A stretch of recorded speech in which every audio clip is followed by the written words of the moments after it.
Buenos días, niños, espero que estén muy bien. En la clase de hoy de sociales vamos a ver la colonia en Colombia. Ya veníamos hablando del descubrimiento de América, cómo fue que hizo Cristóbal Colón, cómo llegó hasta América, qué fue lo que hicieron los españoles al principio, cómo fue esa conquista de Colombia. Entonces vamos a ver una época, un periodo al que se le llama la colonia. Entonces vamos a ver de qué se trata. Por favor, necesito que estén muy pendientes, muy atentos, identificando las fechas, los personajes que participan en esta colonia. Entonces, vamos a mirar. Bueno, recuerden que nosotros estamos viendo la historia, ¿no? La historia de Colombia, cómo es que llegó a ser lo que es hoy en día.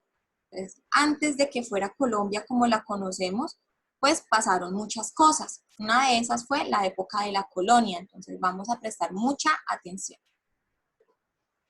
La colonia fue el periodo de la historia de Colombia que empezó en 1550 con la creación de la Real Audiencia de Santa Fe y terminó en 1810 con la Declaración de la Independencia.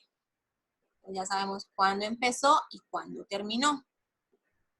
Durante el periodo colonial, en el siglo XVI, se fundó el Virreinato de la Nueva Granada, integrado por las gobernaciones de Cartagena, Santa Marta y Popayán. Vamos a ver qué pasaba entonces en la colonia. En los casi 3 siglos que duró la colonia, la población aumentó, surgieron nuevas clases sociales, se organizó la economía y el gobierno de acuerdo con el mandato de quienes, de los reyes de España, y también se conformó una nueva cultura. La época colonial llegó a su fin cuando un grupo de criollos inconformes con el dominio que mantenía España sobre los territorios y la población llevó a cabo el movimiento de la independencia. Entonces fue una época en la que todavía pues estaba el gobierno de España, eran los que dirigían todo, y pues surgieron clases sociales, se manejó de una manera diferente la economía, hasta el momento en que unos criollos que no estaban conformes con todo lo que estaba pasando, se reunieron y empezaron a planear la independencia, pero pues eso ya lo veremos más adelante. Vamos a ver cómo fue ese control económico y político de las colonias de España en América, ¿sí? Los españoles desde Europa dirigían a América, ¿sí? Pero pues ellos no se venían todos a estarse en América, sino que delegaban a ciertas personas para que estuvieran presentes, para que estuvieran vigilando, que todo se llevara a cabo como ellos tenían planeado. España recuperó el interés por América cuando gran cantidad de oro de sus colonias comenzó a llegar a la península después de la segunda mitad del siglo XVI. Este metal sirvió a España para pagar sus deudas y financiar las guerras. Claro, el oro muy valioso y ellos vieron que en América había mucho oro y pues esto le generó bastante interés y no querían perder ese control, ¿sí? Tener el poder a través del oro que podían sacar de América. Con el propósito de garantizar el dominio de sus colonias, la corona dividió el territorio y lo organizó el gobierno en América y lo hizo de tal forma que le asegurara el control económico y político. Es como les venía diciendo, los españoles pues tenían todo fríamente calculado, todo ya organizado, cómo iban a hacer para que los de América trabajaran para ellos, les dieran sus ganancias y ellos tener ese control económico y político, pues porque también organizaron la manera en que iba a ser gobernada América.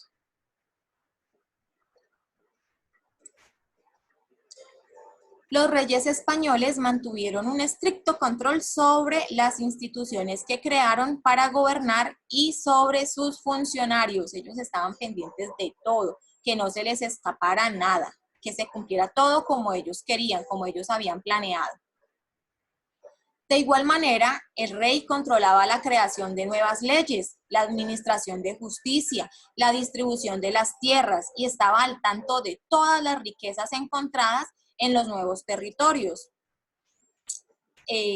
Recuerden que cuando se hizo el descubrimiento y conquista de Colombia, pues los españoles empezaron a explorar, ¿no? A mirar las tierras que tenían, cómo podían sacar ganancias, ¿no? Explotar estas riquezas de América.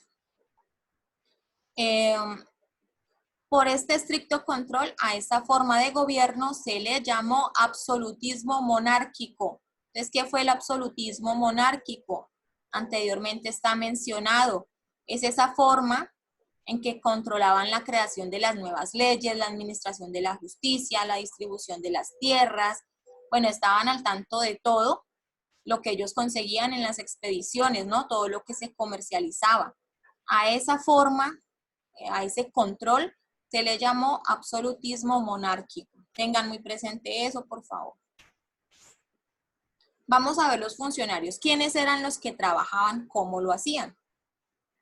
Los más altos cargos del gobierno, como los gobernadores, los virreyes, oidores y presidentes, eran desempeñados exclusivamente por españoles, con el fin de garantizar su lealtad a la corona y para procurar que se fiscalizaran entre ellos. Entonces, los altos mandos, los mandos más importantes, ¿quiénes eran los que lo tenían? Pues los españoles. Ellos no permitían que ninguno se metiera en las cuentas de ellos, que ninguno entorpeciera todo lo que estaban planeando, es decir, que de esta manera ellos tenían controlado todo, porque los altos mandos eran los mismos españoles, entonces ellos no iban a permitir pues, que se le dañaran ya todo lo que tenía planeado. Por otra parte, la corona enviaba a las colonias a otros funcionarios llamados visitadores reales, que llegaban por sorpresa a realizar inspección a los gobernantes y denunciaban ante la corona las irregularidades que encontraban. Claro, es que estaban pendientes pues, de que todo se cumpliera a cabalidad y le rendían un informe a los reyes en España. Al finalizar cada periodo de gobierno, los funcionarios eran sometidos a un examen sobre su desempeño llamado juicio de residencia. A ellos, a pesar de que tenían poder, ¿sí? Los funcionarios tenían grandes cargos, pues también tenía alguien que los supervisaba, que estaba al tanto de todo lo que hacían y les rendía cuentas a los reyes. Entonces, este examen que les hacían al final, este juicio de residencia, era para saber si estaban cumpliendo con su deber, si estaban haciendo las cosas como se les había pedido que las hicieran. Vamos a ver entonces cuáles eran esas leyes que proponían. Con el propósito de organizar la sociedad, la administración de los recursos, el reparto de tierras y de indios y el gobierno, la corona española creó aproximadamente 7,000 leyes que fueron llamadas derecho indiano o leyes de indias. Sin embargo, muchas de estas no se cumplieron porque eran contrarias a los intereses de los españoles radicados en América. Entonces, las leyes que hicieron los españoles no se pudieron cumplir todas, porque en América habían unos españoles que ya estaban viviendo acá. Entonces, algunas de esas leyes no le convenían a los españoles que estaban acá, entonces por eso no se pudieron cumplir. Vamos a hablar acerca entonces del territorio. Recuerden que los españoles organizaban todo, a la sociedad, la política, la organización política, el territorio. Ellos dominaban todo, la religión, las costumbres, todo lo que había acá en América cambió, porque los españoles vinieron a imponer todo lo de ellos, sus creencias, sus religiones, su forma de gobierno, su organización, todo vinieron a imponerlo y pues el que no cumpliera con eso, pues lo mataban, ¿sí? Entonces vamos a hablar acerca del territorio. A medida que se llevó a cabo el proceso de descubrimiento y conquista de nuevos territorios en América, la corona procedió a dividirlos en grandes extensiones llamadas virreinatos y las otras se llamaban capitanías. Vamos a ver de qué se trata. Los virreinatos estaban ya pacificados y su gobierno lo ejercía un virrey.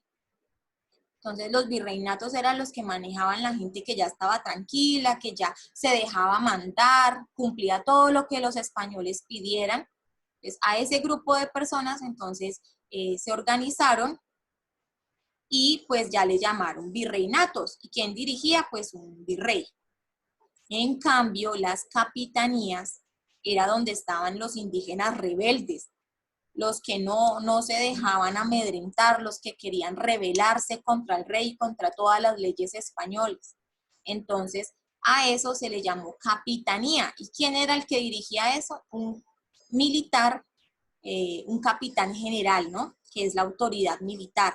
Entonces vemos, por un lado los virreinatos, que lo dirigía un virrey, y eran las personas, los indígenas que estaban calmados, que ya eran sumisos, ya se habían resignado a lo que les tocara para cumplir las órdenes del rey. Y por otro lado estaban las capitanías, que ya las dirigía un militar, pues con ese régimen de fuerza, ¿no? Porque eran indígenas que no estaban de acuerdo y trataban de rebelarse. Entonces él a la fuerza lo que hacía era dominarlos y hacer lo que ellos estaban pidiendo, ¿no? Lo que los españoles querían. Entonces este capitán general pues lo hacía a través de la fuerza. En este mapa se les muestra las colonias de España en América. Durante el periodo colonial, América fue dividida en virreinatos y capitanías generales. Vamos a ver entonces. En Colombia, virreinato de Nueva Granada. Miren por toda América cómo se fue regando, cómo fueron los españoles poco a poco adueñándose de América, y dependiendo cómo fueran las personas de ese lugar, si eran dóciles, si se dejaban mandar fácilmente, pues ya era un virreinato. Y las capitanías, cuando habían personas que podían formar una revuelta, ¿no? Que querían como demostrar ese rechazo a las leyes de los españoles. Entonces observen muy bien que hay lugares donde dice virreinato, hay otros donde dice capitanía, y pues ya sabemos por qué es, por qué fue que se repartió de esta manera. Listo, amores. Recuerden tener en cuenta las fechas en que inició, en que terminó la colonia, quiénes participaron, cuáles fueron esas leyes, también qué tiene que ver con las capitanías, los virreinatos. Tengan todo eso en cuenta porque para la próxima clase vamos a hacer una actividad en donde van a tener que recordar esa información. Entonces, espero que les haya quedado claro, que tengan ya presente esa época de Colombia en que hubo grandes cambios y en que algunos indígenas pues aceptaron sin ningún problema todo lo que los españoles le estaban imponiendo, y había otro grupo de indígenas que rechazaban eso, que no querían que las cosas cambiaran, y pues eso da pie a otra época importante en Colombia, pero pues por ahora vamos a dejar hasta ahí. ¿Listo? Entonces nos vemos en la próxima clase, que es el viernes.